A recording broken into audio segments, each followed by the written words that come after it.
She bought a rotting, forgotten church for the price of a cheap dinner, expecting a massive renovation project. But when midnight intruders started violently tearing up the floorboards, Harper realized St. Jude's wasn't just abandoned. It was guarding a century-old secret, and the town's elite would kill to keep it buried. The gavel cracked against the polished oak podium, the sound echoing like a gunshot through the damp, drafty gymnasium of the Ashborough Town Hall.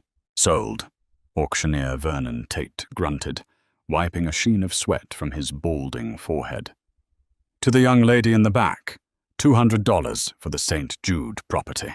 Harper Mitchell kept her hand raised for a fraction of a second longer than necessary, her heart hammering against her ribs. She couldn't quite believe what had just happened. She was 31, a heavily indebted architectural restorer whose last firm had gone bankrupt, leaving her with pennies to her name and a desperate need for a miracle. She had driven to the dying coal town of Ashborough, Pennsylvania, purely on a rumor of cheap historic real estate, but she never expected to buy a massive Gothic revival church for the cost of a couple of tanks of gas. As the scattered crowd of locals murmured, a tall, immaculately dressed man in the front row turned to lock eyes with her. It was Mayor Donovan Hayes. His family had run Ashborough since the 1800s, and his expression was a terrifying mixture of shock and quiet, boiling rage. He had bid $150, a token amount to acquire the land for the city, assuming no one in their right mind would challenge him for a condemned building. When Harper threw out her $200 bid, Donovan had hesitated, a fatal miscalculation of pride. He hadn't wanted to look desperate in front of his constituents by engaging in a bidding war over a worthless pile of bricks. Now, the church was hers. Harper grabbed her battered leather tote bag and pushed through the double doors into the biting October wind. She drove her rusted station wagon to the edge of town, where the asphalt faded into a cracked dirt road. There, looming against the bruised grey sky, stood St. Jude's. It was a terrifyingly beautiful monstrosity. Blackened stone spires pierced the low-hanging clouds, and the massive rose window above the double oak doors was shattered, resembling a jagged, empty eye. The church had been deconsecrated and boarded up in the late 1920s, officially due to structural instability following a minor earthquake. But as Harper stepped out of her car, the crushing silence of the property felt less like abandonment and more like a quarantine. She snapped the rusted padlock off the front doors with a pair of heavy bolt cutters and pushed her way inside. The air was thick, tasting of mildew, old incense, and something undeniably metallic.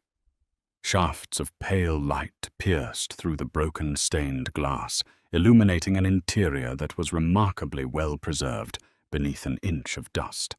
The pews were solid mahogany, the vaulted ceiling held its shape, and the grand stone altar remained perfectly intact. "It's a gold mine," Harper thought, pulling out her camera. "If I can stabilize the foundation, the salvage rights alone are worth $50,000. She spent the afternoon cataloging the main floor. But as dusk settled and shadows stretched like long fingers across the aisles, an unsettling feeling washed over her. It was the distinct, prickling sensation of being watched. She dismissed it as the paranoia of being alone in a spooky old building. Setting up a camping cot in the old vestry, she couldn't afford a motel. She locked the heavy wooden door, wrapped herself in a sleeping bag, and tried to sleep. At 2:13 a.m., the sound of tearing wood jolted her awake. Harper froze, her breath catching in her throat. The noise wasn't the natural settling of an old building. It was the violent, rhythmic sound of crowbars ripping through thick timber. She slipped out of her cot, her bare feet silent against the cold stone of the vestry floor. Peeking through a crack in the door, she saw 3 figures moving in the main nave. They were dressed in dark clothes, their faces obscured by ski masks. Flashlights cut frantic arcs across the peeling plaster walls. They weren't vandalizing the church. They were dismantling it with terrifying precision. "Check the coordinates again," a deep, muffled voice hissed. The old man said it was 20 paces from the chancel steps. "Start prying." Harper pressed her hand over her mouth to muffle a gasp. They were looking for something. The screech of rusted nails pulling free from ancient oak echoed through the cavernous space as the men tore up a massive section of the central aisle. Suddenly, the wail of a distant police siren pierced the night. It wasn't headed for the church, but the sound was enough to spook the intruders. "We're out of time. Grab the gear. We'll come back when the new owner isn't squatting here," the leader ordered. Within seconds, they vanished through a side window, melting into the surrounding forest. Harper waited 20 agonizing minutes before she dared to step out of the vestry. She approached the gaping hole they had left in the floorboards. Clicking on her heavy-duty flashlight, she aimed the beam into the dark hollow beneath the church. There, hidden beneath the century-old wood, was a heavy iron trapdoor set into a concrete foundation. Engraved into the rusted metal was a single, terrifying Latin phrase: "In tenebris, veritas." In darkness, truth. The next morning, Harper sat on the steps of St. Jude's, nursing a lukewarm cup of coffee she'd bought from a gas station down the road. She hadn't called the police.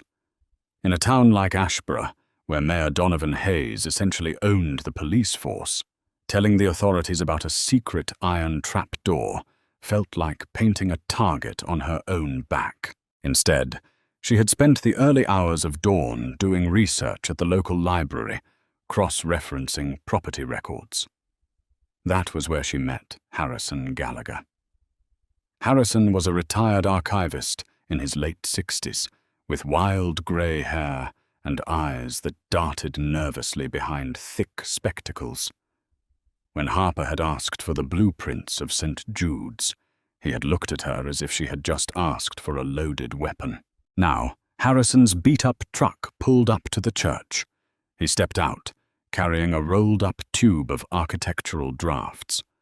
"You're the girl who humiliated Donovan Hayes at the auction," Harrison said, his voice a gravelly whisper as he approached. "You have no idea what you've stepped into, Miss Mitchell." "I bought a church, Harrison, not a cartel," Harper shot back, though her hands trembled slightly. "Show me the plans." Harrison unrolled the blueprints on the hood of his truck. "St. Jude's was built in 1892, but look at the foundation." He pointed to a secondary schematic, drawn in faded blue ink. In 1910, an anonymous donor funded a massive reinforcement of the undercroft.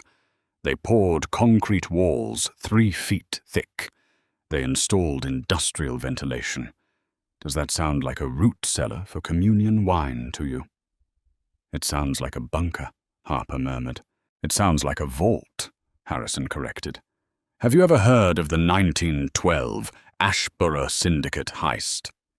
Harper shook her head.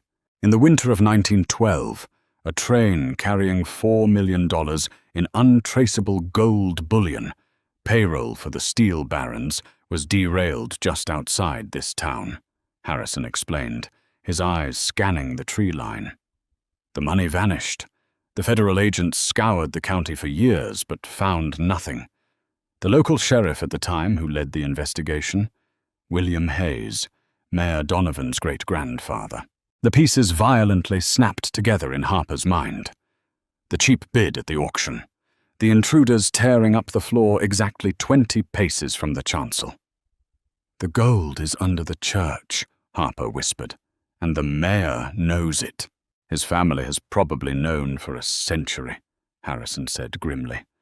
"But the church was owned by the diocese, locked in legal limbo.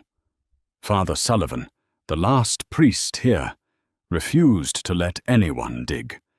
He claimed the grounds were cursed.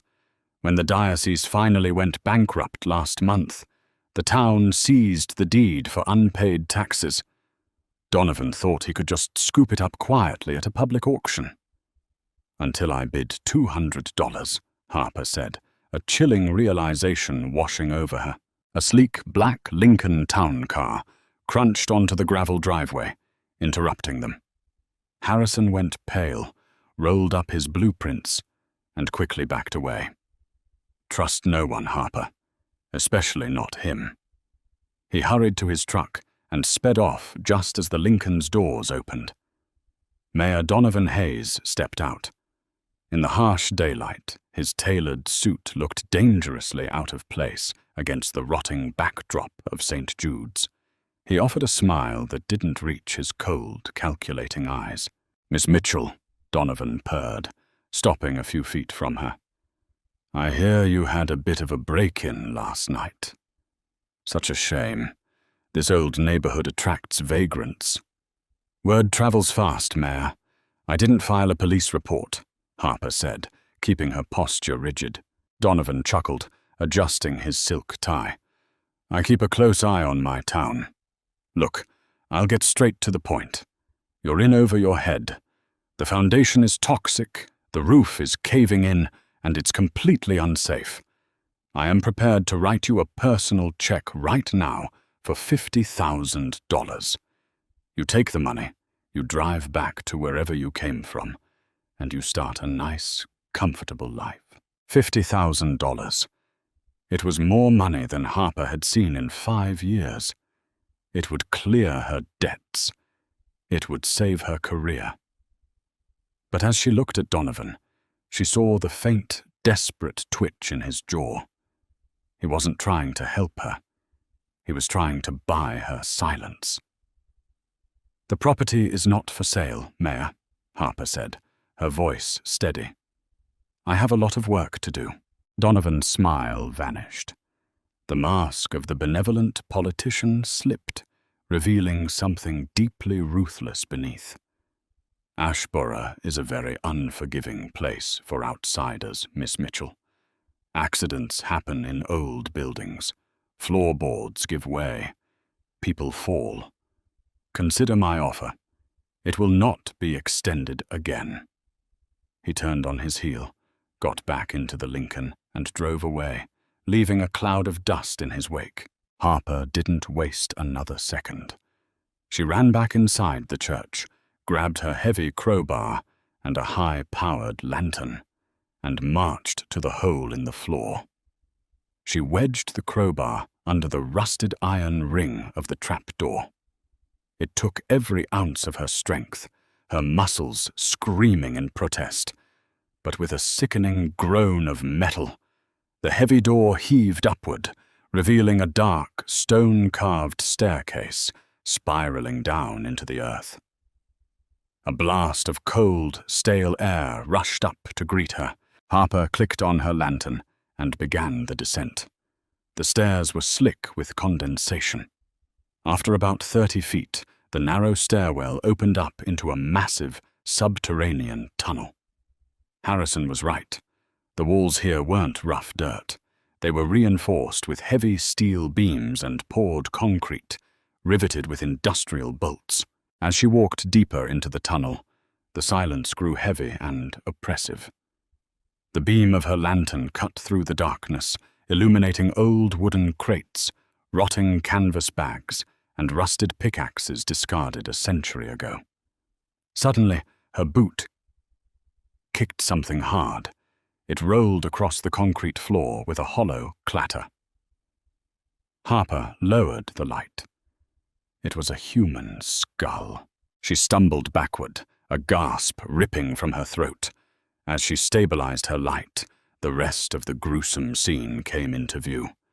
Slumped against the far wall of the tunnel was a fully intact human skeleton, dressed in shredded, moth-eaten remnants of a 1910s police uniform. Protruding from the ribcage was the rusted hilt of a hunting knife. But it wasn't the skeleton that made Harper's blood run cold. The skeletal fingers were tightly clamped around an ornate iron lockbox, and sitting directly behind the dead man was a massive, impenetrable vault door forged from solid steel, secured by a complex mechanical dial. Harper stepped closer, her heart pounding violently in her ears. She gently pried the rusted lockbox from the skeleton's grip. The lock was brittle. One strike from her crowbar shattered it. Inside the box lay a single, heavy brass key and a folded piece of parchment stained with dried, century-old blood. Harper carefully unfolded the brittle paper. The elegant cursive handwriting was barely legible, but the words sent a shockwave of absolute terror through her body. If you are reading this, William Hayes has betrayed us all. The gold is sealed, but the vault is rigged. Do not turn the dial. He buried me alive to keep the secret, but I have hidden the master cylinder. The mayor's bloodline will burn before they take what is ours. Harper stared at the vault door, realizing she was standing in a tomb. And as the faint, unmistakable sound of the church's heavy oak doors slamming shut echoed from the world above, she realized she wasn't alone in the dark. Someone had followed her down. Harper instantly killed the power to her heavy-duty lantern, plunging the subterranean concrete tunnel into absolute, suffocating darkness. She pressed her spine against the freezing, damp wall, her breath trapped painfully in her lungs. The rusted crowbar felt thiok in her sweating palms. From the top of the spiraling stone staircase, the slow, methodical thud of heavy combat boots echoed downward, accompanied by the bright, sweeping beam of a tactical flashlight.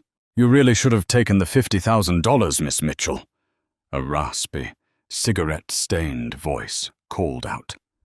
The voice reverberated off the reinforced steel beams, making it impossible to pinpoint his exact location. Harper recognized the tone immediately. It was the man who had been driving Mayor Donovan Hayes's sleek black Lincoln Town car earlier that afternoon. His name was Boyd, a local enforcer who handled the dirty work for the Hayes political dynasty. Boyd descended deeper into the tunnel, his flashlight beam slicing through the stale, century-old air.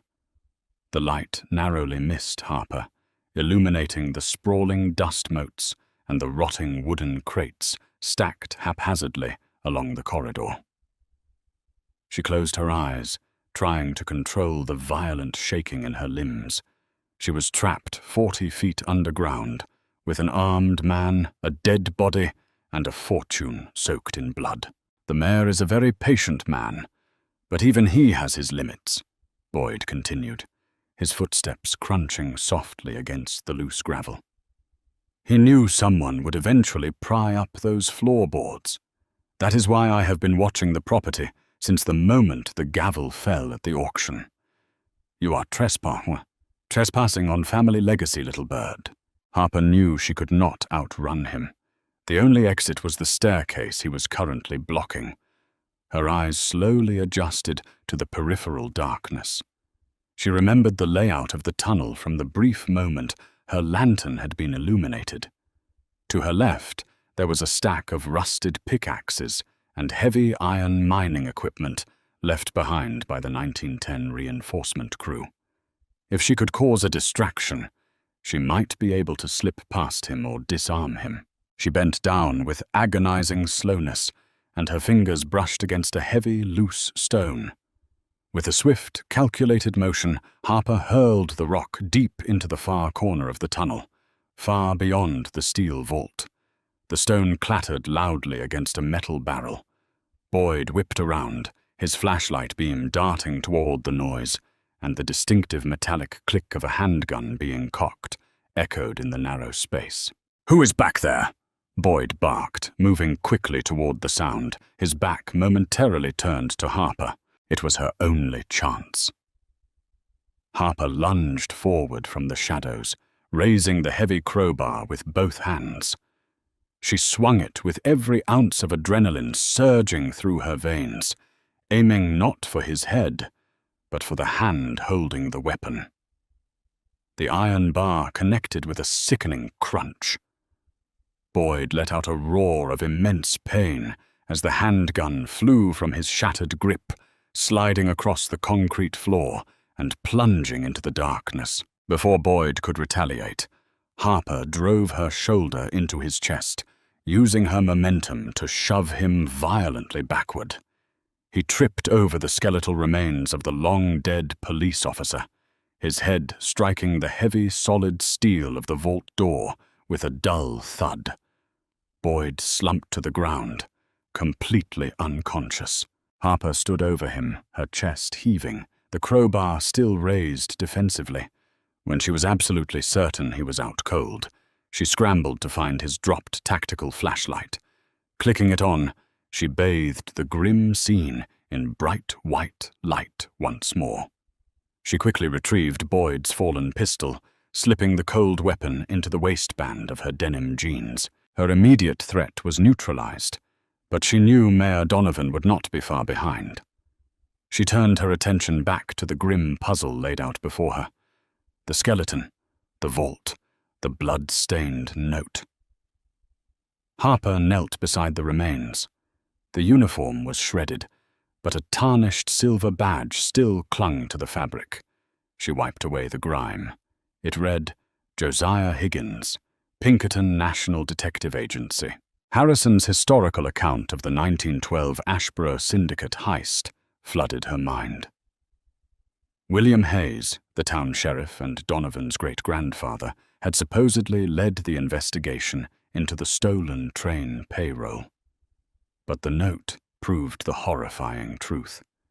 Sheriff Hayes hadn't investigated the heist. He had orchestrated it. He had hired a corrupt Pinkerton agent to steal the $4 million in untraceable gold bullion, and then to silence his only accomplice. Hayes had locked Josiah Higgins in this underground vault, burying him alive beneath St. Jude's Church. He buried me alive to keep the secret, but I have hidden the master cylinder. Harper read the note again. The gold is sealed, but the vault is rigged. Do not turn the dial. If Sheriff Hayes had rigged the vault, turning the mechanical dial without the master cylinder would likely trigger a deadly fail-safe. Mining explosives were common in Ashboro during the early 1900s. A single wrong turn could collapse the entire church down upon her. She needed the cylinder. Josiah had hidden it before he died.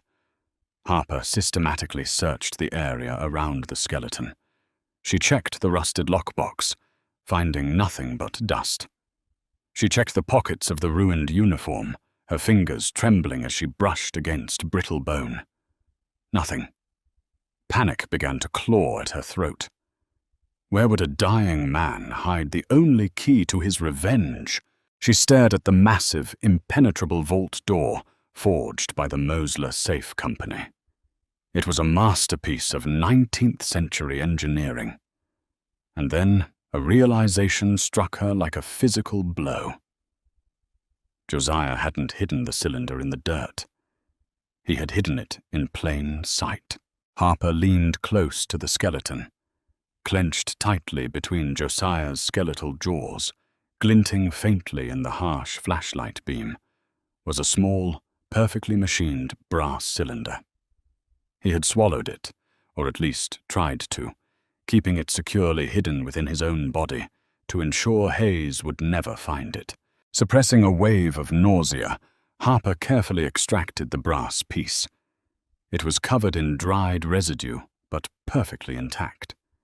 She approached the vault door.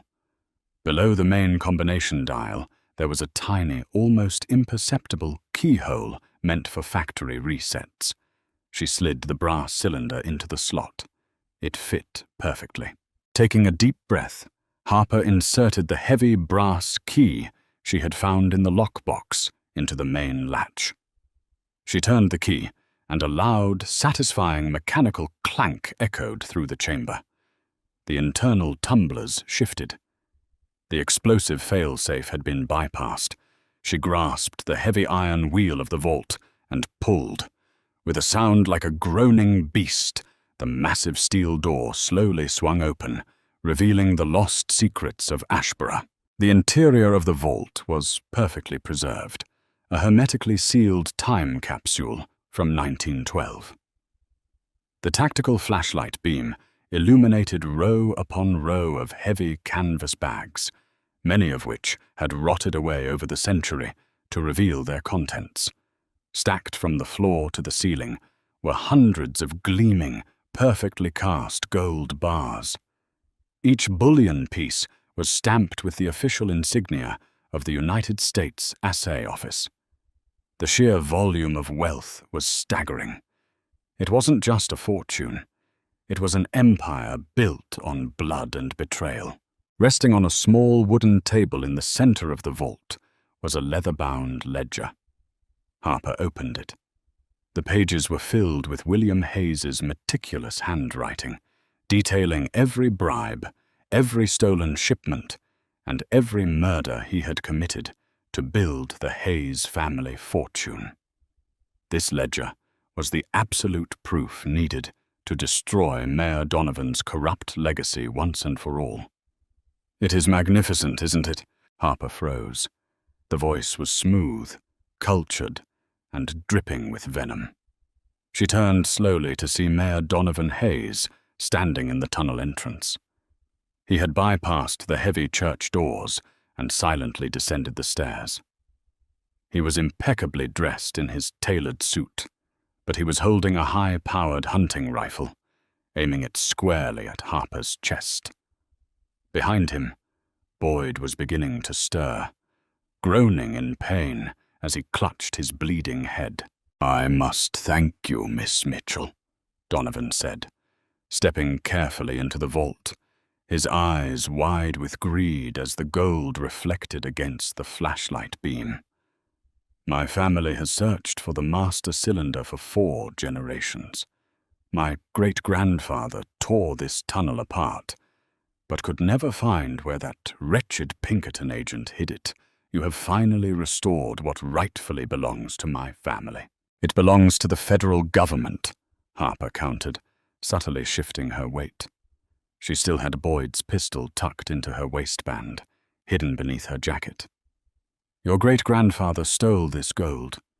He murdered Josiah Higgins, and this ledger proves that your entire political dynasty was funded by a massive criminal syndicate." Donovan laughed, a cold, hollow sound. "History is written by the victors, Harper. In Ashborough, my family writes the history. Who is going to believe a bankrupt architect over the mayor? Tonight, there will be a tragic structural collapse at St. Jude's. The unstable foundation will finally cave in, burying the unfortunate new owner beneath tons of concrete. A sad, unavoidable accident. And the Hayes family will quietly reclaim our ancestral wealth." He raised the rifle, aiming it directly at her forehead. "Put the ledger down and step away from the gold." Harper's mind raced.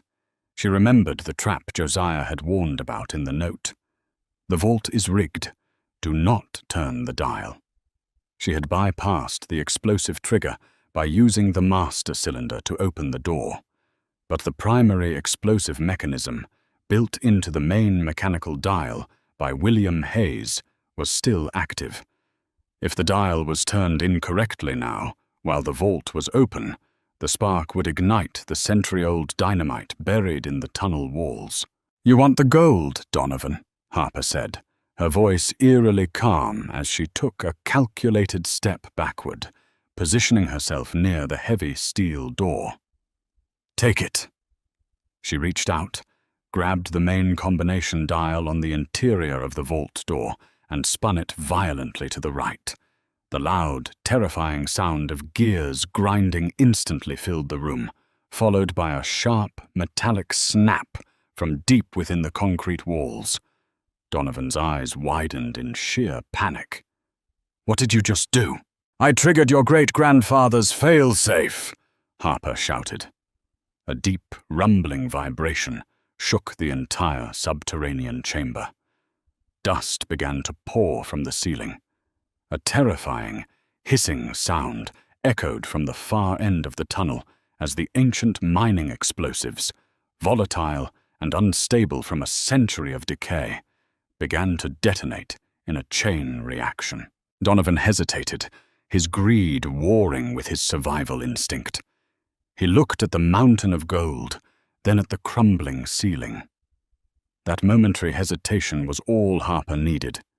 She drew the stolen pistol from her waistband and fired a single shot into the air, forcing Donovan to flinch and dive for cover behind the heavy wooden table. Harper grabbed the leather-bound ledger, sprinted past the vault door, and shoved Boyd violently out of her path as she scrambled up the spiraling stone staircase. The explosions grew louder, shaking the very foundation of the earth. Concrete cracked and groaned. She reached the trapdoor and hauled herself up onto the church floor just as a massive blast rocked the undercroft beneath her. The shockwave threw her across the nave. The floorboard splintered and collapsed, sealing the iron trapdoor beneath tons of shattered oak and rubble. The underground tunnel had completely caved in, burying Donovan Hayes, his enforcer, and the $4 million in stolen gold under thousands of pounds of impenetrable debris. Harper lay on the dusty floor of the church, gasping for air, her lungs burning. The sirens were already wailing in the distance, but this time she wasn't afraid. She clutched the leather ledger tightly against her chest. By dawn, federal investigators swarmed the ruined sanctuary of St. Jude's. Harrison Gallagher arrived shortly after, helping Harper hand the ledger over to the FBI. The evidence was irrefutable.